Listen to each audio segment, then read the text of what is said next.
तो यहाँ पर हम ना नेक्स्ट पार्ट पर चलते हैं कॉम्प्लेक्स नंबर के, जिसमें कि हम पढ़ेंगे argument of a complex number. लेकिन उससे पहले हम 2-4 क्वेश्चंस को प्रैक्टिस कर लेते हैं, उसके बाद में हम इसका नेक्स्ट पोर्शन पढ़ेंगे argument of a complex number. जैसे हमारे पास में एक पहला क्वेश्चन है, इससे स्टार्ट करते हैं। Square root of 9 + 40i। यहाँ पर हमारे पास एक कोई कॉम्प्लेक्स नंबर है 9 + 40i और हमें उसका स्क्वायर रूट फाइंड करना है। ठीक है, तो यहाँ पर हमें स्क्वायर रूट फाइंड करना है, तो इसको हम एज्यूम कर लेते हैं। Let assume this is equal to x + iy, जहां पर x² - y² क्या हो जाएगा, x² - y² होगा 9 और 40 से यहाँ पर क्या होगा 2x times of y। It means xy की वैल्यू कितनी हो जाएगी 40/2 दैट इज 20। यहाँ पर एक इक्वेशन xy = 20, दूसरी इक्वेशन है x² - y² = 9। इसको भी हम हिट एंड ट्रायल मेथड से सॉल्व करेंगे, जहां पर कि x और y का प्रोडक्ट कितना है 20। तो 20 के हमारे फैक्टर्स हो सकते हैं 5, 4 और भी फैक्टर्स क्या पॉसिबल है, और फैक्टर पॉसिबल है 20 × 1 और फैक्टर पॉसिबल है 10 × 2। 5, 4 पॉसिबल है, 10, 2 पॉसिबल है, 21 पॉसिबल है। यहाँ पर 10 और 2 को यदि हम यहाँ पर देखें तो 10² - 2² ये तो हमारा दूर दूर तक x² - y² की वैल्यू नहीं बताएगा। 20 और 1 को देखें तो 20² - 1² भी 9 नहीं देगा, तो ये दोनों तो एलिमिनेट हो जाते हैं। अब हमारे पास में आता है 5 और 4। 5 का स्क्वायर 5 × 5 = 25, -4 का स्क्वायर यानी कि -4 यानी कि 16, 25 - 16 9। अब यहाँ पर ये फिक्स हो गई है कि x की वैल्यू है 5 और y की वैल्यू है 4, राइट। तो यहाँ पर 5² - 4², 5² - 4² 9 आएगा। इट मींस x की वैल्यू 5 और y की वैल्यू 4, तो 5 + 4i हो जाएगा। और दूसरा पॉसिबल है यहाँ पर -5, -4 भी पॉसिबल है। -5 और -4 दोनों का प्रोडक्ट कितना हो रहा है, -5 × -4 कितना हो रहा है 20 हो रहा है। इसका स्क्वायर -5 का स्क्वायर, -5 का स्क्वायर प्लस का 25, -4 का स्क्वायर प्लस का 16, 25 - 16 कितना हो जाएगा 9 हो जाएगा। यानी कि यहाँ पर भी इनका भी प्रोडक्ट और यहाँ पर इनका जो प्रोडक्ट है और इनके स्क्वायर का जो डिफरेंस है वो इस इक्वेशंस को सेटिस्फाई करा रहा है, यानी -5 और -4 भी यहाँ पर होगा। तो x की वैल्यू -5 और y की वैल्यू -4, तो यहाँ पर -5 - 4i आ जाएगा। तो यहाँ पर दो पॉसिबल वैल्यूज हैं, या तो 5 + 4i हो या फिर -5 - 4i हो, यानी दोनों ही पॉसिबल वैल्यूज हो सकती हैं स्क्वायर रूट ऑफ 9 + 40i की, राइट। नेक्स्ट एग्जांपल हम चलते हैं। नेक्स्ट में हमारे पास में है i⁴ + 1/i⁴ का होल क्यूब है। i⁴ को i⁴ 16 + 2 लिख सकते हैं। i⁴ की वैल्यू डायरेक्टली हमारे पास में 1 है, तो i⁴ को हमने डायरेक्टली लिख लिया i²।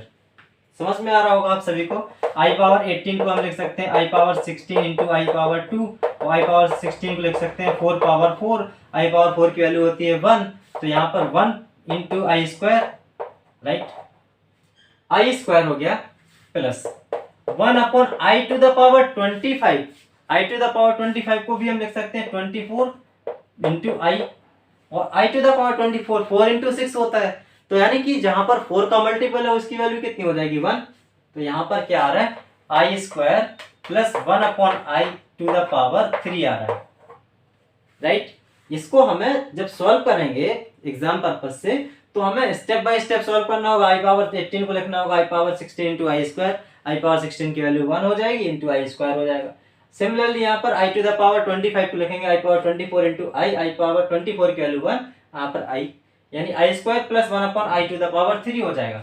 i² की वैल्यू होती है -1 और 1/i की वैल्यू होती है -i। देखो 1/i की वैल्यू -i, कैसे 1/i को लिख सकते हैं i⁴i और i⁴i, तो यहाँ पर i से कैंसिल होगा तो i³ हो जाएगा, और i³ की वैल्यू क्या होती है -i, तो यहाँ पर हो जाएगा -i, और इसका हमें होल क्यूब फाइंड करना है। a³ - b³, a - b का होल क्यूब फाइंड करना है, तो a³ सॉरी यहाँ पर a + b का होल क्यूब फाइंड करना है, तो a³ + b³ + 3 × a × b bracket a³ + b³ + 3ab bracket a + b -1 - i। यहां से -1 का क्यूब -1 देगा, माइनस आई का क्यूब माइनस आई क्यूब देगा, -1 का क्यूब -1 माइनस आई क्यूब। अब यहां से minus minus plus 3i times of -1 minus i है। यहां से हम देख पा रहे हैं आई क्यूब की वैल्यू क्या होती है, आई क्यूब की वैल्यू होती है -i, तो यहां पर हो रहा -1 प्लस आई। यहां पर 3i है, यहां पर -1 है, तो माइनस का 3i हो जाएगा। और यहां पर 3i है और यहां पर i यानी कि माइनस का 3i स्क्वायर, और i स्क्वायर की वैल्यू होती है -1, तो माइनस का 3i square, 3i square, i square की वैल्यू होती है -1, तो यहां पर 3i स्क्वायर की वैल्यू -1 रखेंगे तो यहां पर +3 आ जाएगा। यहां से निकल के आ रहा 3 - 1 2, और यहां से i माइनस यानी 2 - 2i इसका आंसर होगा, राइट। नेक्स्ट एग्जांपल है हमारे पास में x minus i y equal to square root of a minus i b whole divide by c minus i d है।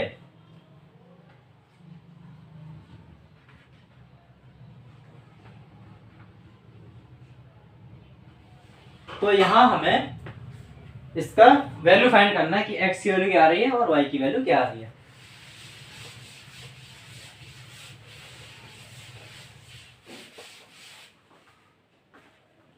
x minus y equal to हो रहा है हमारे पास square root of a minus i b whole divide by c minus i d. हमें proof करना है x square plus y square का whole square equal to a square plus b square whole divide by c square plus d square. यहाँ पर x square plus y square आ रहा है RHS में, तो क्या हम x माइनस वाई वाई का कंजुगेट फाइंड करें, तो x माइनस आई वाई का कंजुगेट होगा x plus i Y, conjugate होगा x प्लस आई वाई। यहाँ पे हम कंजुगेट में क्या करते हैं, i को माइनस आई लिख लेते हैं, right, x plus i y हो गया। और यहाँ पर क्या हो जाएगा a plus i b whole divide by c plus i d हो जाएगा। Now this is equation first and this is equation second, और फर्स्ट और सेकेंड इक्वेशन को हम मल्टीप्लाई करा देंगे, तो x प्लस आई वाई का multiply x minus i y में होगा, तो ये क्या आएगा, यहाँ पर भी मल्टीप्लाई होगा a plus i b whole divide by c plus i d, और इसका मल्टीपल होगा a minus i b whole divide by c minus i d से, राइट। यहां से क्या निकलेगा x square minus i square times of y square, i square की value -1, तो x square plus y square is equal to, यहाँ पर हो रहा स्क्वायर रूट में a square minus b square, तो यहाँ से भी निकलेगा a square plus b square, यहाँ से निकलेगा c square plus d square, again squaring both side, x square plus y square का होल स्क्वायर इक्वल टू निकल के आ रहा है a square plus b square whole divide by c square plus d square, हमारा final answer होगा। Next हमारे पास में क्वेश्चन है a plus i b equal to x plus i का whole square whole divide by 2x square plus 1।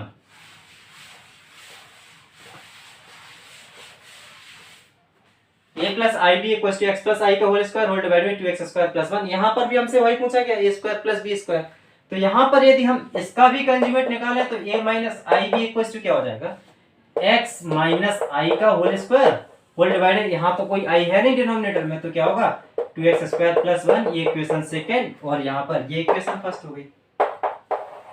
First equation और second equation दोनों को मल्टीप्लाई कराएंगे तो a plus i b into a minus i b, दोनों को multiply कराएंगे तो LHS का मल्टीप्लाई RHS में, RHS का मल्टीप्लाई RHS में, तो यहाँ पर क्या आएगा x प्लस आई का whole square upon 2x square plus 1, और इसमें हो जाएगा x माइनस आई का whole square upon 2x square plus 1।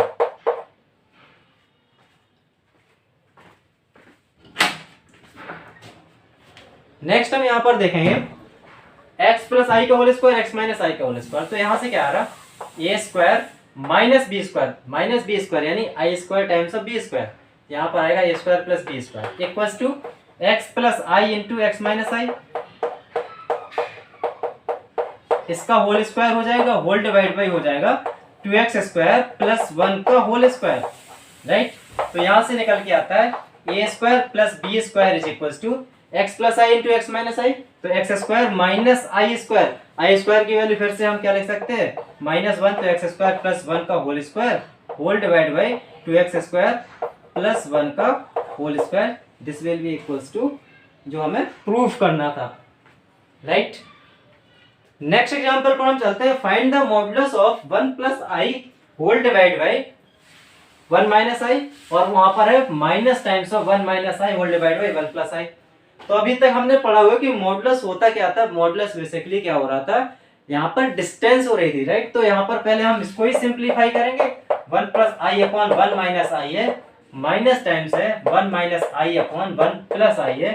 इसको ही सिंप्लीफाई करें तो इसके कॉन्जुगेट का मल्टीप्लाई कराएं हम, तो 1 प्लस आई इंटू यहाँ पर, और यहाँ पर भी 1 प्लस आई, तो इसको हम ना आगे वाली स्टेप में कराते हैं। तो इसके कॉन्जुगेट को मल्टीप्लाई कराएंगे तो 1 plus I upon 1 minus i, इसका कॉन्जुगेट हो जाएगा 1 प्लस आई हो जाएगा, न्यूमरेटर में और डिनोमिनेटर में दोनों जगह मल्टीप्लाई कराना होगा। सिमिलरली यहाँ पर हमारे पास में जो 1 प्लस आई है, इसके भी कॉन्जुगेट का मल्टीप्लाई करेंगे तो 1 माइनस आई यहाँ पर और 1 माइनस आई यहाँ पर, राइट। हम इसको दूसरी मेथड से भी सॉल्व कर सकते थे। यहाँ पर हम इसका डायरेक्ट एलसीएम लेते तो आता हमारा 1 माइनस आई इंटू 1 प्लस आई, और यहाँ से हो जाता 1 प्लस आई का whole square minus 1 minus i का होल स्क्वायर। बेसिकली हो भी यही पर रहा, ठीक है।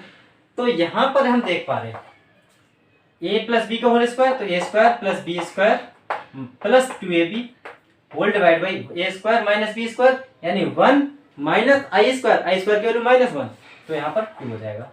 माइनस यहाँ पर भी a माइनस बी का होल स्क्वायर होगा, a square plus b square minus 2ab, यहाँ पर भी क्या हो जाएगा 1 minus i square that is equals to 2। I square की वैल्यू -1, ये कैंसिल हो जाएगा, ये भी कैंसिल हो जाएगा। यहाँ पर क्या आएगा, केवल आई आएगा। यहाँ पर क्या आएगा, 2 से 2 कैंसिल हो जाएगा, तो माइनस माइनस प्लस, यहाँ पर भी क्या आएगा, आई आएगा। This is equals to 2i। तो इसको यदि हम कॉम्प्लेक्स नंबर की फॉर्म में लिखें तो 0 प्लस 2i हो गया, 0 प्लस 2i हो गया। और ये हम लिख रहे हैं कि let assume this is equals to z, और हमें फाइंड क्या करना है, find the modulus of this. और इसको हमने सिंप्लीफाई किया तो ये हमारा आ गया डायरेक्टली 2i, और अब हमें 2i का मॉडुलस फाइंड करना है। तो मॉडुलस इक्वल्स टू होता है square root of a square plus b square, तो 0 स्क्वायर प्लस b स्क्वायर यानी 2 का स्क्वायर 4। तो यहाँ पर z इज इक्वल्स टू आ जाएगा plus minus 2, z equals to आएगा प्लस माइनस 2, राइट। यहाँ से z की वैल्यू फाइंड की है। अब z क्या है, मॉडुलस है, वो हमेशा मॉड में आएगा, तो इसकी वैल्यू क्या आ जाएगी, z is equals to 2। Next हम चलते हैं। नेक्स्ट हमारा स्टार्ट होगा आर्गुमेंट। तो पहले हम पढ़ेंगे कि आर्गुमेंट होता क्या है, उसके बाद में हम आगे डिस्कस करते हैं।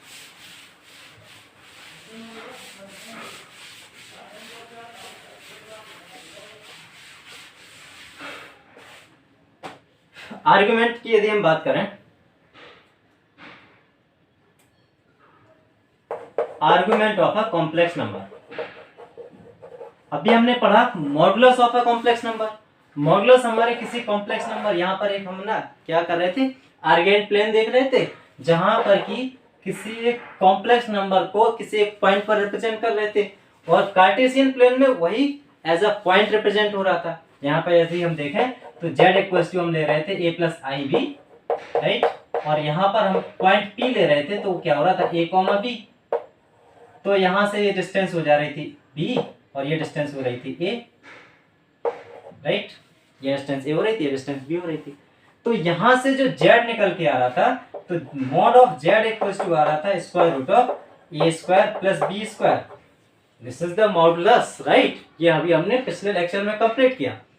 अब हम यहाँ पर पढ़ने जा रहे हैं आर्गुमेंट। आर्गुमेंट क्या होता है, तो यहाँ पर यदि जो ये मॉडुलस है किस पॉइंट पर, a कॉमा b पर, यानी कि इसकी ओरिजिन से लेकर के a कॉमा b तक की जो डिस्टेंस है उसको हम क्या बोल रहे थे, मॉडुलस बोल रहे थे। अब जो ये लाइन हो रही थी, ये लाइन हमारा x एक्सिस से जो एंगल बनाएगी, मींस ये जो लाइन है मॉडुलस की, जो x एक्सिस से एंगल बना रही है, क्लॉकवाइज या एंटी क्लॉकवाइज वो मैटर करेगा बाद में। पहले तो हम ये देखें कि x एक्सिस से जो एंगल बना रही है वो बोलते हैं थीटा, और इस थीटा को बोलते हैं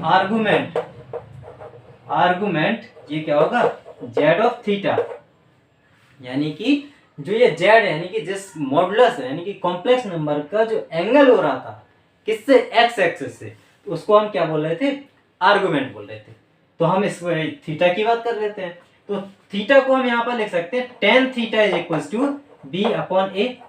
यदि ये हमारा फर्स्ट क्वाड्रेंट में है तो हम इसको लिख सकते हैं tan theta is equal to b upon ए। तो यहाँ पर जो थीटा होगा, थीटा इक्वल टू क्या हो जाएगा, ये tan inverse of B upon ए हो जाएगा। थीटा इक्वल टू क्या होगा, tan inverse of B upon ए। तो जो ये मॉडुलस वाला लाइन था यानी कि मॉड जेड वाली ये लाइन थी, वो एक्स एक्सिस से जितना एंगल बना रही थी तो उसको क्या बोलते थे हम, आर्गुमेंट बोल रहे हैं। उस एंगल को क्या बोल रहे हैं, आर्गुमेंट बोल रहे हैं। अब theta equal to tan inverse of B upon ए हो गया। ठीक है, ये तो हमारी हो गई केवल आर्गुमेंट ऑफ जेड। अब क्या ऐसा जरूरी है कि हमेशा ये फर्स्ट क्वाड्रेंट में हो, ऐसा तो जरूरी नहीं है। ये हमारा हो सकता है सेकेंड क्वाड्रेंट में भी लाई कर रहा हो सकता है थर्ड क्वाड्रेंट में लाई कर रहा हो सकता है फोर्थ क्वाड्रेंट में लाई कर रहा हो। तो इसको पढ़ने के लिए हम क्या पढ़ेंगे, principal value of the argument, argument की प्रिंसिपल वैल्यू पढ़। तो नेक्स्ट हम चलते हैं आर्गुमेंट पर। आर्गुमेंट को हम समझेंगे कि आर्गुमेंट होता क्या है और उसके बाद में हम इससे रिलेटेड क्वेश्चंस करेंगे। जैसे कि अभी हमने पढ़ा मॉडुलस को पढ़ा था। मॉडुलस में क्या हो रहा था कि किसी भी एक हम कार्टेशियन प्लेन में देख रहे थे जहां पर कि कोई भी एक कॉम्प्लेक्स नंबर के पॉइंट्स आ रहे थे ए कॉमा बी, और यहां से ए हो रहा था, सॉरी यहां से ए हो रहा था, ये क्या हो रहा था, बी हो रहा था। तो ये डिस्टेंस निकल रही थी, तो ये जो डिस्टेंस हो रही थी इसको हम क्या बोल रहे थे, कॉम्प्लेक्स नंबर का मॉडुलस। और ये किसके इक्वल आ रहा था, square root of a square plus b square आ रही थी। यानी कि इसमें जो यहाँ पर ये लाइन ड्रॉ हो रही थी, ये लाइन जो ड्रॉ हो रही थी यानी कि जो मॉडुलस हो रहा था, जो मॉडुलस दे रहा था वो कितना हो रहा था, ए स्क्वायर प्लस बी स्क्वायर। अब हम यहाँ पर बात कर रहे हैं, मॉडुलस क्या था, एक डिस्टेंस थी ना। अब यहाँ पर हम बात कर रहे हैं आर्गुमेंट की। तो यहाँ पर पॉजिटिव एक्स एक्सिस से लेकर के, ये पॉजिटिव एक्स एक्सिस है, पॉजिटिव एक्स एक्सिस से लेकर के इस मॉडुलस वाली लाइन तक, यानी कि जो ये लाइन बन रही थी राइट एंगल ट्रायंगल का परपेंडिकुलर बेस और ये हाइपोटेन्यूज जो बन रहा था, इस हाइपोटेन्यूज तक जो यहाँ से पॉजिटिव एक्स एक्सिस से एंगल ड्रॉ हो रहा है उसको हम बोलेंगे आर्गुमेंट। यानी पॉजिटिव एक्स एक्सिस से लेकर के जो यहाँ पर हाइपोटेन्यूज तक जो एंगल ड्रॉ हो रहा है उसको हम क्या बोल रहे थे, आर्गुमेंट। तो आर्गुमेंट ये क्या हो जाएगा, let us assume this is theta, इसको हम बोल रहे थे थीटा। और हमें अब थीटा को फाइंड करना है ए और बी के टर्म्स में। तो यहाँ पर हम देख सकते हैं ओ ए बी ट्राइंगल में, in triangle O A B, in triangle O A B tan theta की बात करें तो टेन थीटा इक्वल टू हो जाएगा बी अपॉन ए। बहुत सिंपल है, tan theta equal to perpendicular upon base. तो यहाँ जो थीटा होगा, थीटा इक्वल टू हो जाएगा tan inverse of B upon a, right. Tan inverse of B upon ये क्या हो जाएगा, थीटा की वैल्यू हो जाएगी, जहां पर हमारा बी भी पॉजिटिव है और ए भी पॉजिटिव है। इतनी बात समझ में आती है। ये तो हमारी हो गई आर्गुमेंट की बात।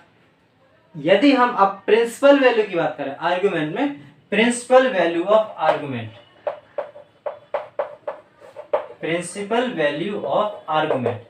तो प्रिंसिपल वैल्यू ऑफ आर्गुमेंट हमसे कहता है कि जो हम एक्स एक्सिस से लेकर के, पॉजिटिव एक्स एक्सिस से लेकर के जो एंगल जो बन रहा होता है किससे, मॉडुलस के साथ में, जो ग्राफ मॉडुलस के साथ में जो एंगल बन रहा होता है उसको हम बोल रहे हैं आर्गुमेंट। लेकिन अब जो हमारा जो एंगल है वो हमारा माइनस पाई से लेकर के पाई के जो बीच में बन रहा होगा, माइनस पाई से लेकर के पाई के बीच में बन रहा होगा, तो उसको हम बोलेंगे principal value of argument. Principal value of argument हमारा क्या होगा, माइनस बी से लेकर के, माइनस पाई से लेकर के पाई तक, राइट। तो इसका मतलब क्या होगा कि यदि हम यहां से लेकर के यहां तक जा रहे हैं, यहां से लेकर के पाई तक जा रहे हैं, पाई से लेकर के आगे तक जाना होगा हमें, तो फिर हम इस तरह से रिटर्न होकर के आएंगे। इस बात को समझना, यहां से हम जीरो से लेकर के तो पाई तक चले जा रहे हैं, जीरो से लेकर पाई तक चले जा रहे हैं, वो हमारा एंगल इसमें इन्वॉल्व है। ये बात समझ में आती है। अब पाई से आगे जाएंगे तो वो हमारा थीटा इन्वॉल्व नहीं है, तो हम यहाँ पर क्या कर सकते हैं, जीरो से लेकर के माइनस पाई तक आ सकते हैं। जीरो से लेकर के माइनस पाई तक आएंगे, वो तो इन्वॉल्व है, यानी कि थीटा माइनस पाई से लेकर के पाई के बीच में लाई कर रहा है, तो हम यदि पूरे की बात करें तो पूरे में हम क्या दिखाएंगे, 0 से लेकर के पाई तक जाए या फिर 0 से लेकर के माइनस पाई तक जाए। इतनी बात समझ में आ रही। अब हम आर्गुमेंट की बात करें तो आर्गुमेंट इन फर्स्ट क्वाड्रेंट में देखें, फर्स्ट क्वाड्रेंट में देख रहे हैं। फर्स्ट क्वाड्रेंट में हमारा ए भी पॉजिटिव है और बी भी पॉजिटिव है, ए और बी दोनों पॉजिटिव है। यहाँ तो हम डायरेक्ट लिख सकते हैं tan theta equals to tan theta equals to b upon ए। तो थीटा इक्वल्स टू डायरेक्ट आ गया tan inverse of B upon a. ये हमारे फर्स्ट क्वाड्रेंट की बात होगी। सेकेंड क्वाड्रेंट में हम यहाँ पर जा रहे हैं। सेकेंड में हमारा ए होगा वो क्या होगा, नेगेटिव होगा, और बी क्या होगा, पॉजिटिव वैल्यू देगा। सेकेंड क्वाड्रेंट में इस तरह से आएंगे, ए की वैल्यू नेगेटिव होगी और बी की वैल्यू पॉजिटिव होगी। तो ये हमारा ये पॉइंट है -a, b वाला। यहाँ से लेकर के यहाँ तक की डिस्टेंस ये माइनस ए हो जाएगी, यहाँ से लेकर के यहाँ डिस्टेंस b। अब डिस्टेंस की बात करें तो ये जो पॉइंट है यहाँ से लेकर के यहाँ तक, ये तो डिस्टेंस वाइज ए होगा। यहाँ से लेकर के यहाँ तक जो पॉइंट है ये हुआ होगा b होगा, राइट। अब हम इसके मॉडुलस की बात करें तो ये मॉडुलस होगा, ये क्या देगा, square root of a square plus b square. और पॉजिटिव एक्स एक्सिस से जो एंगल होगा, पॉजिटिव एक्स एक्सिस से जो एंगल होगा वो क्या देगा, आर्गुमेंट देगा। अब प्रिंसिपल आर्गुमेंट की बात कर रहे हैं तो प्रिंसिपल आर्गुमेंट माइनस पाई से थीटा यानी माइनस पाई से लेके पाई के बीच में लाई करना चाहिए। तो यहाँ पर हम देखें क्या जो ये थीटा है वो माइनस पाई से पाई के बीच में लाई कर रहा है। ये थीटा तो माइनस पाई से लेके पाई के बीच में लाई कर रहा है क्योंकि ये तो 180 से ज्यादा है नहीं। तो जब ये थीटा माइनस पाई से लेकर के पाई तक लाई कर रहा है तो फिर हम यहाँ पर देखेंगे टेन थीटा की वैल्यू क्या आ रही है। अब टेन थीटा की वैल्यू देखने के लिए तो यहाँ पर हम डायरेक्ट देख नहीं सकते, यहाँ तो कोई राइट एंगल ट्राइंगल बन नहीं रहा। तो हम यहाँ पर जो राइट एंगल ट्राइंगल बन रहा है उसमें हम मान लेते हैं let assume this angle is alpha. यहाँ पर हमने इस एंगल को अल्फा एज्यूम कर लिया। फिर अल्फा को हम क्या लिख सकते हैं, अल्फा को हम लिख सकते हैं पाई माइनस थीटा। इतनी बात समझ में आ रही है क्योंकि अल्फा प्लस थीटा कितना एंगल बना रहा है, पाई। तो अल्फा इक्वल टू क्या लिख सकते हैं बाद में, पाई माइनस थीटा लिख सकते हैं। तो यहाँ पर हम देखें तो tan alpha is equal to क्या आया, tan अल्फा इक्वल टू आया b अपॉन a। a की वैल्यू क्या है माइनस ए, तो यहाँ पर मॉड a हो जाएगा। माइनस ए की वैल्यू यानी मॉड a लगा देंगे। b तो हमेशा पॉजिटिव रह ही रहा है सेकंड क्वाड्रेंट में। तो यहाँ पर हम देखें तो अल्फा इक्वल टू हो जा रहा है tan inverse of b upon mod a, right. tan inverse of b upon mod a। अब अल्फा को हम क्या रिप्रेजेंट कर सकते हैं, पाई माइनस थीटा। तो यहाँ पर हम लिखेंगे pi minus theta equals to tan inverse of b upon mod a। तो अब यहाँ पर हम थीटा लिखेंगे, थीटा इक्वल्स टू होगा pi minus tan inverse of b upon mod a। ये क्या होगी, आर्गुमेंट, प्रिंसिपल आर्गुमेंट की वैल्यू होगी। अब यहाँ पर हमने सेकेंड क्वाड्रेंट में देखा, अब हम थर्ड क्वाड्रेंट में जाते हैं। तो थर्ड क्वाड्रेंट में यदि हम देखें तो थर्ड क्वाड्रेंट में हम a की और b की वैल्यू देखें, a और b। पहले हम थर्ड क्वाड्रेंट में ना ग्राफ रिप्रेजेंट करते हैं। तो थर्ड क्वाड्रेंट में कुछ इस तरह से आएगा और हमें एक्स एक्सिस से लेना है अल्फा, एक्स एक्सिस से इसको ले लिया हमने, ये अल्फा हो गया। अब यहाँ पर जो राइट एंगल ट्राइंगल बन रहा है वो कुछ इस तरह से बनेगा, राइट एंगल ट्राइंगल कुछ इस तरह से बनेगा जहां पर ये यहाँ पर 90 डिग्री हो जाएगा। अब जो यहाँ पर पॉइंट होगा वो क्या होगा, माइनस ए कॉमा माइनस बी होगा। यहाँ से लेकर के यहाँ तक की डिस्टेंस क्या हो जाएगी, माइनस बी। यहाँ से लेकर के यहाँ तक की डिस्टेंस क्या हो जाएगी, माइनस ए, राइट। यहाँ पर हमने अल्फा की वैल्यू यहाँ पर देख रहे हैं तो यहाँ पे माइनस ए को माइनस बी हो रहा है, यहाँ से ये है और यहाँ पर ये बी है, यानी कि डिस्टेंस वाली बात करें तो ये केवल ए है, यहाँ पर ये बी है और पॉइंट हमारा माइनस ए को माइनस बी बन रहा है।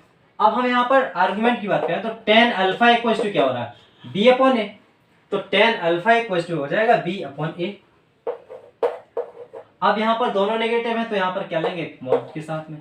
अल्फा इक्वल टू हो जाएगा tan inverse of mod b upon mod a, यानी मॉड b अपॉन ए हो जाएगा। ये तो हमने अल्फा की बात कर ली है। अब लेकिन जब हम थर्ड क्वाड्रेंट की बात कर रहे हैं तो पॉजिटिव एक्स एक्सिस से यदि हम थर्ड क्वाड्रेंट पे इस तरह से आते हैं तो ये हमारा बियॉन्ड 180 जा रहा है। लेकिन प्रिंसिपल आर्गुमेंट वैल्यू के लिए हमें कहां से कहां तक देखना है, माइनस पाई से लेकर के पाई तक की वैल्यू देखनी है जो कि हमें आर्गुमेंट देगा। यानी थीटा हमारा माइनस पाई से लेकर पाई तक लाई कर रहा है। अब यहाँ तो बियॉन्ड 180 जा रहा है तो हम ना थीटा को इधर से नहीं ले आएंगे। अब हम थीटा को कहां से ले आएंगे, यहां से ले आएंगे।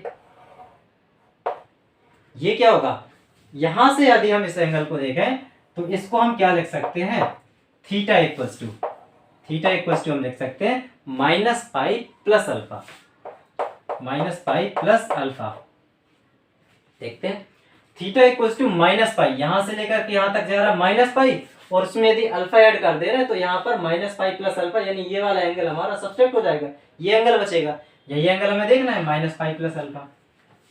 यहाँ पर हम देखें थीटा इक्वल टू यहां से लेकर के यहां तक जा रहे हैं तो ये माइनस पाई, और उससे लौट करके आए हम कितना अल्फा, तो यानी कि हम इस पॉइंट तक आ गए। अब यहाँ से जो एंगल बन रहा है वही तो होगा theta, theta equal to minus pi plus alpha. अब हम यहाँ पर अल्फा की वैल्यू पुट कर देंगे तो थीटा इक्वल टू हो जाएगा minus pi plus of tan inverse mod B upon ए हो जाएगा, minus pi plus of tan inverse mod B upon ए हो जाएगा। अब हम चलेंगे फोर्थ क्वाड्रेंट में, फोर्थ क्वाड्रेंट में हम देखेंगे तो फोर्थ क्वाड्रेंट में भी हम इसी तरह से रिप्रेजेंट करेंगे इसको। ये हमारा थर्ड क्वाड्रेंट में हो गया, theta equal to minus pi plus tan inverse B upon a, यहाँ पर मॉड बी में और ए में रहेगा, यहाँ पर pi minus tan inverse of B upon mod a. अब यहाँ पर यदि हम फोर्थ क्वाड्रेंट की बात करें, फोर्थ क्वाड्रेंट में भी हमारा कुछ इस तरह से ही जाएगा। फोर्थ क्वाड्रेंट में हम देखें ये कोई एंगल बन रहा है, अब हमें किसके साथ लेना है, एक्स एक्सिस के साथ लेना है, ये हमारा late assume this is alpha, और यहाँ पर जो पॉइंट है वो क्या हो रहा है, ये हो रहा है ए कॉमा माइनस बी, और ए कॉमा माइनस बी, तो ये हमारा इस तरह से, ये हमारा इस तरह से, यानी कि इस ट्राइंगल में हम देखेंगे तो ये जो अल्फा बना रहा है तो टेन अल्फा इक्वल टू क्या हो जाएगा, टेन अल्फा इक्वल टू ये पॉइंट क्या होगा बी, ये पॉइंट क्या होगा ए, चलिए ये डिस्टेंस होगी बी और ये वाली डिस्टेंस होगी ए, तो tan alpha equal to b upon a. अब यहाँ पर बी नेगेटिव में है तो बी को हम मॉड लिख देंगे, tan alpha mod B upon ए हो जाएगा। अब यहाँ पर हम अल्फा की बात करें तो अल्फा इक्वल टू आ गया direct tan inverse of mod B upon A, mod B upon a, alpha की वैल्यू आ गई है। अब हमें यहाँ पर भी देखें पॉजिटिव एक्स एक्सिस से यदि यहाँ से आते हैं तो फिर ये कहा जाएगा 180 से ज्यादा जा रहा है, तो हम क्या करेंगे पॉजिटिव एक्स एक्सिस से इस तरह से आएंगे, यानी कि अब जो हमारा एंगल है वो इस तरह से आएगा, तो अल्फा की वैल्यू क्या माइनस थीटा के बराबर हो रही है, राइट। यहाँ पर जो अल्फा है that is equal to minus theta, alpha की वैल्यू माइनस थीटा के बराबर हो रही है, तो यहाँ पे माइनस थीटा इक्वल टू हो जाएगा tan inverse of mod B upon A, mod B upon ए, तो थीटा इक्वल टू हम लिख देंगे minus times of tan inverse of mod B upon ये। तो ये हमारे आर्गुमेंट की वैल्यूज हो गई हैं, प्रिंसिपल आर्गुमेंट की वैल्यू, जो कि हमारे कहां से कहां तक है, first quadrant, second quadrant, third quadrant और फोर्थ क्वाड्रेंट में है। तो इन चारों वैल्यूज को एक साथ में देख लेते हैं। फर्स्ट क्वाड्रेंट में क्या आ रही है, फर्स्ट क्वाड्रेंट में आ रही है theta equals to tan inverse B upon A आ रही है। सेकेंड क्वाड्रेंट में हमारा ए नेगेटिव रहेगा, बी नेगेटिव रहेगा, ए नेगेटिव रहता है, तो थीटा इक्वल्स टू क्या आ रहा है, पाई माइनस आ रहा था, right, pi minus tan inverse B upon mod A आ रहा था। थर्ड क्वाड्रेंट में theta equals to minus pi plus, क्योंकि अब यहाँ पर ना इधर से एंटी क्लॉकवाइज घूम करके आ रहे थे, सॉरी क्लॉकवाइज घूम करके आ रहे थे, तो minus pi plus tan inverse mod B upon A रहेगा, यानी कि बी में और ए में दोनों में मॉड रहेगा। यहाँ पे फोर्थ हमारा आ रहा था theta equals to minus tan inverse of B upon mod A, mod B upon A, minus mod B upon ए। तो यहाँ पर प्रिंसिपल आर्गुमेंट की वैल्यू हमारी इस तरह से निकल करके आएंगी। तो जनरली क्वेश्चन पूछा जाता है find the modulus and the argument of this particular complex number, तो इस टाइप के हम क्वेश्चंस को सॉल्व करेंगे, राइट।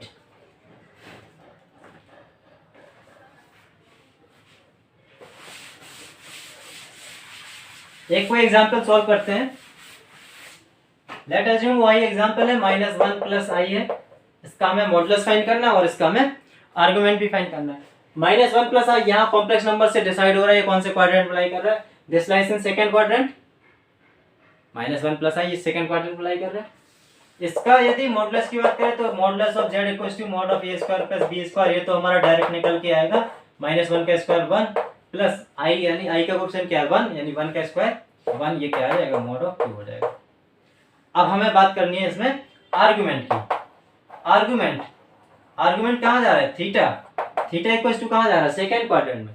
सेकंड क्वाड्रेंट में हम डायरेक्ट लिख सकते हैं pi minus tan inverse of mod B upon ए, तो यहाँ पर होगा y माइनस टेन इनवर्स